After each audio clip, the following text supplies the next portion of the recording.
Please subscribe to the channel and press the bell button for more amazing trips around the world. Home to some of the greatest artworks, historical monuments and food on the planet, and with the kind of varied landscapes that you often have to cross continents to see. Italy. Italy elates, inspires and moves its visitors like few other countries. From its art and architecture stuffed cities to its astonishing diversity of natural landscapes, dramatic coastlines, serene lakes, pristine mountains and those famous rolling hills. Picking just a handful of destinations to visit in this wonderful country is no easy task. So how to decide where to go? It depends what you're looking for on your Italian odyssey. Whether that's history, art, beaches, hiking or even food. Whatever you're going for, our list of 15 must-see places in Italy should be your starting point. 1. Rome. Best for history. Once Caput Mundi, capital of the world, Rome was legendarily spawned by a wolf-suckled boy. Developed into a vast empire, rooted itself as the home of the Catholic Church and is now the repository of more than 2 millennia of art and architecture. Rome should definitely be the centerpiece of your trip if you're going to Italy for the first time, but there's simply too much to see in one visit. From the Pantheon and the Colosseum to Michelangelo's Sistine Chapel and countless works by Caravaggio. So do as countless others have done before you. Toss a coin into the Trevi Fountain and promise to return. Planning tip. There's an overwhelming amount to see here, and with limited public transport in the city center, your choice of hotel can be crucial. Map out the sites you're most interested in before you book. If you want to be at the Vatican at opening time, for example, you won't want to stay by the Colosseum. 2. Tuscany. Best for a Renaissance fix. From Botticelli's Venus, emerging coyly from the water in the Uffizi Gallery, to the mind-boggling dome of its cathedral, Florence is a feast for the eyes. This was, of course, the seat of the Renaissance, and there are knockout names at every turn. Michelangelo in the Accademia, Donatello in the Bargello, Leonardo and Raphael in the Uffizi. Further afield, Tuscany, Italy's most romanticized region, is an undulating landscape of sinuous cypress trees, olive groves and coveted regional treasures. From the Gothic majesty of Siena and the Manhattan-esque skyline of medieval San Gimignano to the vineyards of Italy's most famous wine region, Chianti and the rolling, cypress-studded hills of the Val d'Orcia. Planning tip. You're best off without a car if you're sticking to major towns and cities, since Tuscany has a good rail network. But if you want to explore the countryside, don't rely on public transport, you'll definitely need a car. 3. The Dolomites. Best for dramatic mountains. Scour the globe and you'll find plenty of taller, bigger and more geologically volatile mountains. But few can match the romance of the pink-hued granite Dolomites. Maybe it's their harsh, jagged summits, the vibrant skirts of spring wildflowers or the rich cache of Ladine legends. Then again, it could just be the magnetic draw of money, style and glamour at Italy's most fabled ski resort, Cortina d'Ampezzo. Or the linguistic curiosity of picture postcard mountain village Sappada. Whatever the reason, this tiny pocket of northern Italy takes seductiveness to dizzying heights. 4. Amalfi Coast. Best for classic beauty. Italy's most celebrated coastline is a gripping strip. Coastal mountains plunge into piercing blue sea in a primetime vertical scene of precipitous crags. Sun-bleached villages and cliffs rearing up behind. Between sea and sky, mountaintop hiking trails deliver Tyrrhenian panoramas fit for a god. While some may argue that the peninsula's most beautiful coast is Liguria's Cinque Terre or Calabria's Costa Viola, it is the Amalfi Coast that has seduced and inspired countless greats, from Wagner and D.H. Lawrence to Tennessee Williams, Rudolf Nureyev and Gore Vidal. Of course, its staggering looks also make it one of the best places in Italy for couples. Planning tip. Yes, driving along the Amalfi Coast is one of the world's most famous road trips, but often it feels like everyone else on the planet had the same idea as you. Traffic can be nose to tail, and parking is effectively non-existent. Instead, take the ferry between towns or travel by public transport. 5. Pompeii. Best for stepping back in time. Frozen in its death throes, the time-warped ruins of Pompeii hurtle you 2,000 years into the past.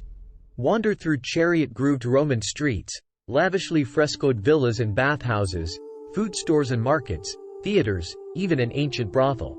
Then, in the eerie stillness, your eye on ominous Mount Vesuvius. Ponder Pliny the Younger's terrifying account of the town's final hours. Darkness came on again ashes, thick and heavy. We got up repeatedly to shake these off. Otherwise we would have been buried and crushed by the weight. Planning tip. If you have time, the other major city destroyed by the eruption, Herculaneum, is also worth a visit. Much smaller than Pompeii. Its buildings are better preserved, and the location, surrounded by its modern descendant, Herculano, makes the site even more piquant.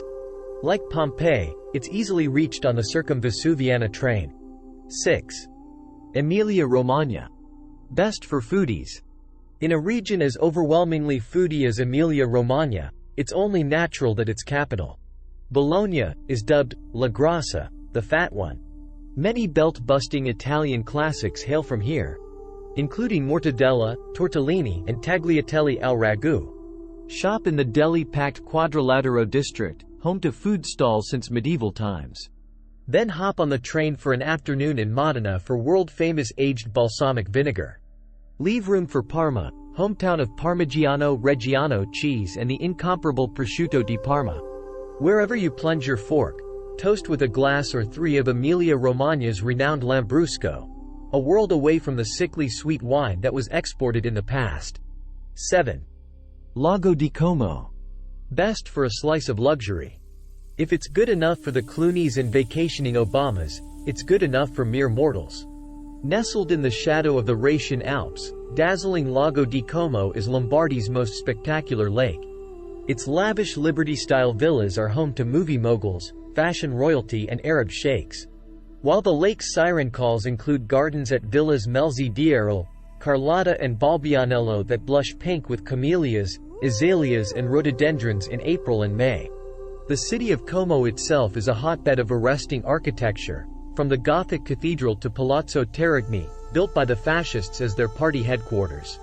It's a classic example of Italian 1930s rationalism and a striking reminder of the atrocities committed by the regime. Planning tip. Como is like the Amalfi Coast. The roads are clogged, and parking is a huge problem. Instead of driving, use public transport. There's an excellent ferry and bus network, as well as a train line along the eastern edge of the lake. 8. Sardinia. Best for beaches and coastline. The English language fails to accurately describe the varied blue, green and, in the deepest shadows, purple colors of Sardinia's seas. While models, ministers and perma-tanned celebrities wine, dine and sail along the glossy Costa Smeralda, much of the island, the Med's second largest after Sicily, remains a wild, raw playground. Explore its rugged coastal beauty, from the tumble-down boulders of Santa Teresa di Gallura and the wind-chiseled cliff face of the Golfo di Orese to the windswept beauty of the Costa Verde's dune-backed beaches. But spend time inland too and you'll find some of Europe's finest prehistoric remains. Mysterious nuraghi, megalithic buildings, burial sites so grand they're known as giants' tombs, and the mountain villages of Barbagia, where locals still practice centuries-old traditions. 9. Naples. Best for sheer Italianita. Pompeii, pizza and a whole lot of panache. Naples is a city like no other. Layered like a lasagna, each strip of history on top of the last, this is a place where, underground, you can walk along ancient Greek and Roman roads, while at street level there are sumptuous churches, Baroque palaces and Maradona everywhere. Outside the city, Vesuvius looms over the time capsules of Pompeii and Herculaneum, while in town, living in the shadow of a volcano gives life a sense of urgency. All that makes for a place like nowhere else. Planning tip. Naples becomes less chaotic from the water. Taking the ferry isn't only an option if you're going to islands like Ischia and Procida. You can also take a boat from the city to Sorrento, Positano and the Amalfi Coast. 10. Venice. Best for a fairy tale city. Unique is an overused word, but in the case of Venice, there's no better description. This really is a dreamscape of intricately carved palazzos, gilded churches and world-class museums, all floating on water and crisscrossed by quiet canals. Avoid the temptation to do a quick drop-in visit to see the main sights. The real Venice is in the silent canals and narrow alleyways, which cast a spell on all who move through them. Tick off the Rialto Bridge and Piazza San Marco, but then stay on to experience this most precious and precarious of cities. Leave time to wander the alleys, look inside the churches and artisan shops you pass, and hop on a vaporetto that'll chug through the islands of the lagoon.